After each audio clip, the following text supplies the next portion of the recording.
So, Bradley, we are continuing our series of what even is and do people really drink this stuff with another style that has fallen completely out of favour. Yes. But if you look back through history, was originally pitched as beer's alternative to wine.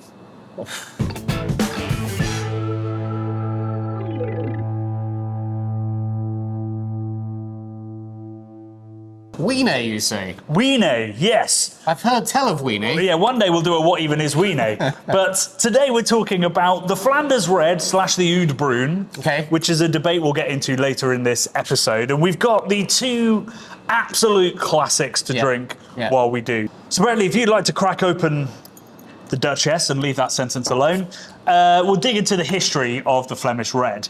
And I say dig into the history, there's not a huge amount of history to be dug into. There's not a lot of information online. Yep. There's not a lot of history to it because as far as we can tell, it's quite a modern style, really. Really? We're talking sort of the early 1800s is when we start to see references to this style of beer, to this sort of what originally in some documents was called like rough, astringent brown ales from Flanders. Wow. Not the greatest review I've Sounds ever like sandpaper.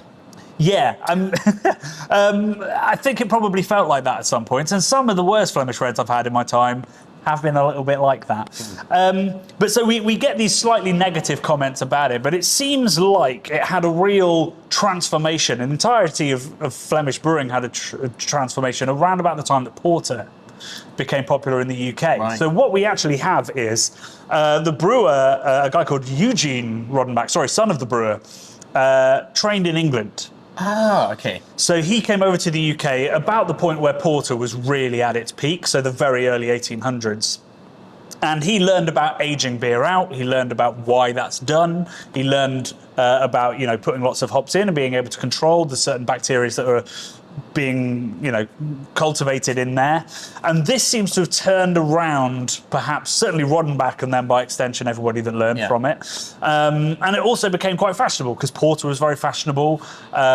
People liked their long-aged, hoppy, potentially Brett influenced beers, and this fed right into the hands of the brewers who previously had been getting terrible reviews.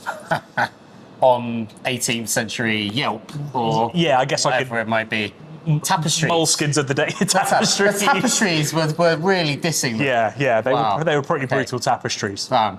So I think what we end up with in the middle of the 19th century is essentially a Belgian traditional kind of sour beer, slight influences from the Lambic region, combined with the history of the porter, the long aging, the Brett character, and the oak character as well. So very particularly what Eugene, we think he brought over was the idea of these huge oak foeders. Right, okay. Which were so big in London porter brewing, but also in wine, to be fair, and brought that to the production of these Flemish Reds, which would have probably rounded it out, probably would have given more consistency, and obviously the space to age. At this point, because of the character that they're getting out of it, and we'll dig into the character of the beer in a sec, they start to market this beer as an alternative to wine. Or specifically red wine, I guess we should say. Yeah. So we have the Champagne of Brussels, which is Lambic, and so we have the Burgundy of Flanders. Wow. Which is where we start to talk about the idea of Bourgogne.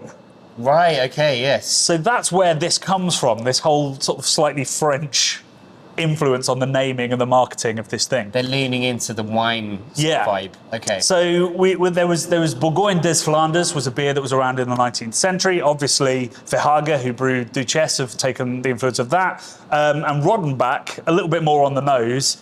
There's this amazing thing, which hopefully I can flash up, this advert I found, where it just says, it's like Rodenbach, it's wine. What? Which is slightly misleading advertising. Why did they feel, I mean, it's weird, isn't it? Why did they feel the need to sort of like jump on the wine bandwagon? Why was it not enough for it to be a great beer? Well, I mean, you see this throughout beer history of that time. Wine was getting very, very fashionable. The French were really dominating. They were a very big power in those days. And French wine was a huge export, and it was taking over local drinks. So we saw in the UK, you see barley wine be completely invented. It's not even a style, it's just a name we put on strong beer. We see it with the Champagne of Brussels, we see it with this. You don't so much see it in sort of the lager brewing nations because the difference is too much, and because also, particularly Germany, had a wine culture. But in nations that did not make great wine, this was the response. Interesting. So they're trying to charge more for their beer, and they're trying to fend back the French. Right, so I guess the first question we should ask ourselves is, does it taste like wine, Bradley? There's only one way to find out, mate.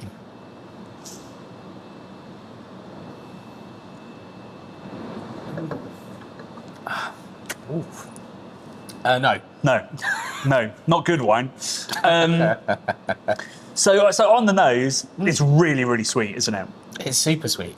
Like, it smells like cherry Tangfastics, Haribo. Yeah. So really sweet, really sour, sherbety. Less of that kind of malt character that maybe I remember from when I first drank this, which was actually on a train coming back from a Beer Geek bottle share. And I was in the pub and I was like, what should I take home? And somebody was like, try this. And opened it on the train, drank from the bottle and was like, what the ever living have I bought? But there is also kind of an oaky dryness on the aroma as well. Like you feel like some wood's been involved. Oh, 100%. I'm getting loads of oak. Yeah, and then on the palate, again, cherry Tangfastics. There's a cherry version of this, which is very delicious, but maybe not made in a traditional enough way to get the pass from me. More cherry than this. More cherry than this, but it is really cherried, isn't it? Yeah. And really quite sour, but also incredibly sweet. I think this would be great with a glazed ham. Oh my goodness, it would be. I mean, this is, whatever you think of Flemish Red, and I know there are lots of people that cannot stand it, and there's lots of people that live, like, inject it in my veins, live for it. It's a great food beer. I think that might be, I love it. I love it. I know we were, you know, it's a divisive beer, that. Yeah. But that's a meaty beer. Like, It is. You want to stick that with a big cut or something. Yeah, and but I'd say it's also quite, you could use it for lots of different things, I think. You could put it like with a big beef stew or a glazed ham. Traditionally, you know, beef carbonade is made with Flemish Red in Belgium. But you could also put it, I think, with anything where you've got a balsamic glaze on it. It's got a real balsamic vibe. You can even put it with fruit salads and stuff, like Duchesse in particular. And that means it could work with puddings in a way that maybe the Rodenbach or there's a great brewery called Verzette who make an amazing traditional Oud Bruin. You couldn't put that with pudding. But this one's almost kind of puddingy beer. Yeah. If I had to compare it to a wine, it probably would be like a red dessert wine.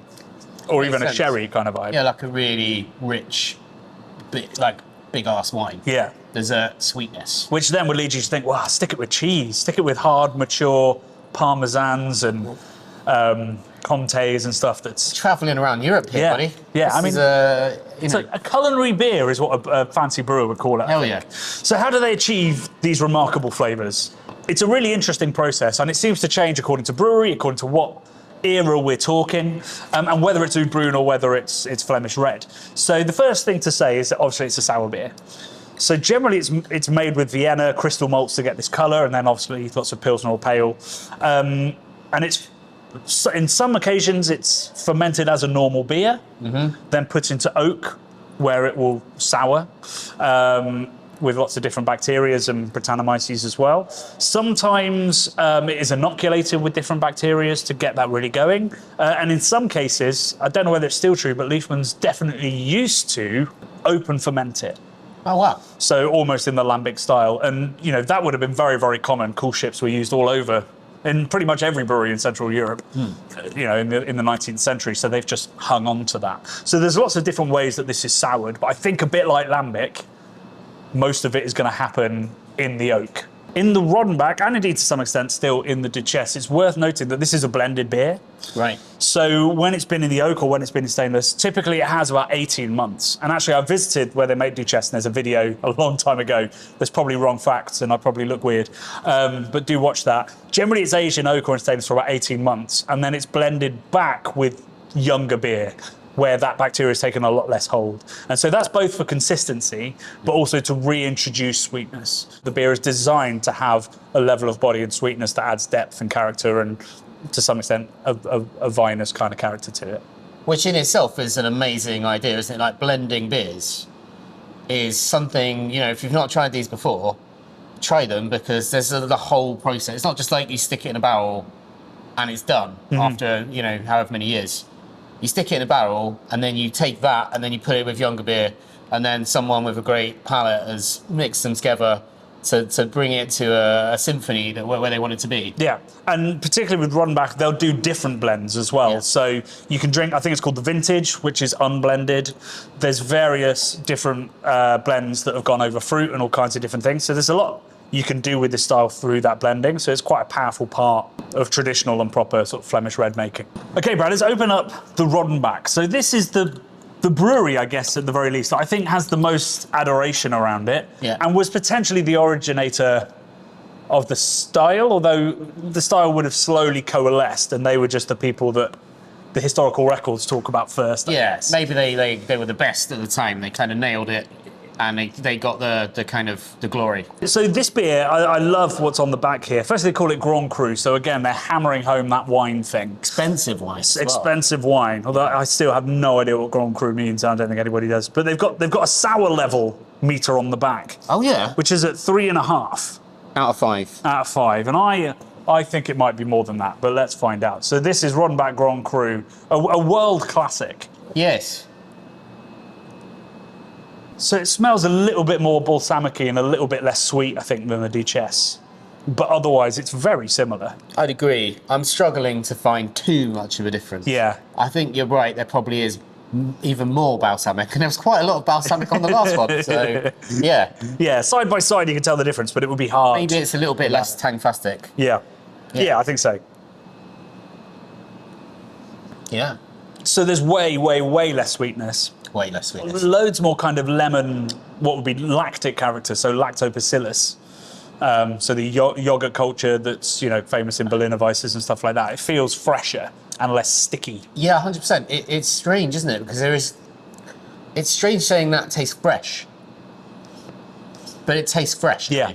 It feels like a much more subtle, refined, nuanced kind of beer. But it's equally, I think, actually maybe a little bit more approachable to the Duchesse, because it is less of a smack to the chops with that big, sweet and bold acetic kind of character. Yes. Acetic, so I've talked about lactobacillus, I should say that acetic is is how you make vinegar. So acetobacter is this bacteria that loves oxygen and loves sugar, and it turns it into balsamic. It turns it into vinegar, which in this case tastes very balsamic because you combine the sweetness of the malt with the acidity. So it's a different character to lacto, which is very lemony and fresh. It's much more malt vinegar, deep, dark, backy of mouth kind of acidity. And I think that really kicks on in Duchesse, whereas in this one it feels a bit more lactic, balanced. I'd agree. There's a lot more balance to the force in this beer. Mm-hmm. Dare I say it's more easy drinking. Yeah. And I wouldn't have thought I'd said either of those were particularly easy drinking. But I guess it's just the contrast, having just drunk that one, to trying that. I'm like, okay. It's interesting, like we had it with the smoke beer as well. Like we build these things up in our head. Yeah. And we're worried they're going to be overly smoky or overly sour or overly vinegary.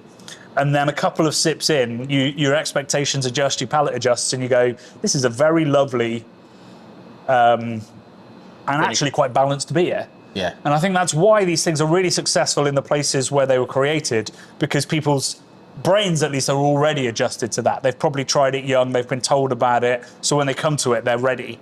Whereas when you've been drinking IPAs or Hellers your whole life, and somebody puts that in front of you, or you're me on a train 13 years ago, going like, what the hell is this? Yeah. So yeah, the expectation is much bigger, I think, than the flavours, certainly with Rodenbach, and a little bit with Duchesse. Before we get our final thoughts, let's talk about Oud Bruin. So there's not an Oud Bruin on the table. Right. And to be honest, there never really was an Oud Bruin on the... Well, actually, really, there was never a Flemish Red on the table, I should say. So up until the great Michael Jackson, Not That One, came along, everything was generally called like Flemish brown beer. Yes. And it would have tasted like this and looked similar to this, probably not sweetened at that point. That seems to happen after World War II, as it did with Lambic when they started sweetening it because of the way that palates were going. Up until that point, they were called Flemish Browns, and they were all oaky, sour, acetic, probably a bit more Brett as well. And that was the name for it. There wasn't really a division. But then Michael Jackson comes along in the 70s and 80s. He's the guy that essentially created the language that me and Brad use constantly. He created beer language. He created most beer styles by trying to make geographical differentiations. And he came along, and from his studies, he found that in West Flanders, the beers he thought were generally done in oak, generally a little bit more acetic, and I think also maybe slightly lighter in colour, which can happen with oxidation. And then in East Flanders, he was finding they were mostly stainless steel aged and much less acetic, and he decided to call those Oud Bruins, or Bruins rather than Reds. I don't think anybody in Belgium, as far as I can tell, was ever calling them Reds. And I wonder if it's Michael Jackson's little attempt to call it wine, you know? Got you. If we're going to say it's like red wine, let's call it a red. Yeah. And, you know, there is a redness to it, but brown, if you put that in front of a kid and said what colours that is, they're not going to go, that's red, are they? It's definitely brown. It's brown, 100%, yeah. Reddish brown. Yeah. So the difference between those two, as far as MJ was concerned, and increasingly people are taking the definitions, like the BJCP have taken it to heart, as always, is the idea that a Flemish Red, more acetic, probably in oak, Oud Bruin, probably drier, less sweet and less acetic, probably done in stainless. But in Belgium, that's even more blurred than it sounds as I say it in a taproom in East London. Yeah. So, yeah, tell me what you think about the Flemish Red. Do you know what, man? I'm a bit of a vinegar freak. I love vinegars of all varieties. Yeah. I love sour stuff. And I think as a culture, we're starting to realise that, you know, sourness usually means something is probably good for you, medicinal in a way, with a lot of vinegars being, you know, very, very good, and fermented stuff in general. So I think, you know, it feels quite like a healthy beer to be drinking. Okay. I don't know whether I can claim that. I don't think you can. Probably can't, Johnny. It's got a lot of sugar in it as well. But it feels kind of like it's healthy and it's alive and it's doing something for me. Right. And like I said, I think it would be absolutely delicious with a big glazed ham, that one in particular. Yeah, I mean, this style has completely fallen out of favour. Back in, 10, 15 years ago, loads of American breweries were making it. A couple of English breweries were making it. Like, more was made outside of Belgium than was made in. Yeah. And now that's completely died off as sour beer. And even Lambic, has kind of lost the golden halo that it had. So the last time I saw Duchesse on a beer list was actually at a restaurant called Bar in Copenhagen. So in the Scandi nations, where sourness, fermented foods is huge. Yeah. And also a place that really takes its sort of Michelin star, its very fancy food, very seriously. And Restaurant Bar is a bar with amazing food, but it's also like a white tablecloth fine dining place with an incredible beer list. So seeing it there made a lot of sense. And I think this does, even if it's not like a wine, and it's not, any wine with acetic in it is a flawed wine. Yeah. It's nothing like wine, but it can fulfill the role of red wine, and particularly like big, bold French oaky wines very, very nicely. So I understand why they lent that way at the time. I understand why people would be like, it's nothing like wine, but there is also still a link there, and it's food. Really. The link is food, and I think, what was the slogan? Rodenbach, it's wine. It's wine. It's not wine, but it could do the same job as wine when you're eating lovely, beautiful food. Yeah, absolutely. And what's greater than eating wonderful food and drinking a great beer that really matches well with it? Yeah, and is an experience as much as the food could be. Hell yeah. Yeah, there you go. Cheers, folks. Grab yourself a Duchesse and a Rodenbach. Oh. And some fancy ham. Fancy ham.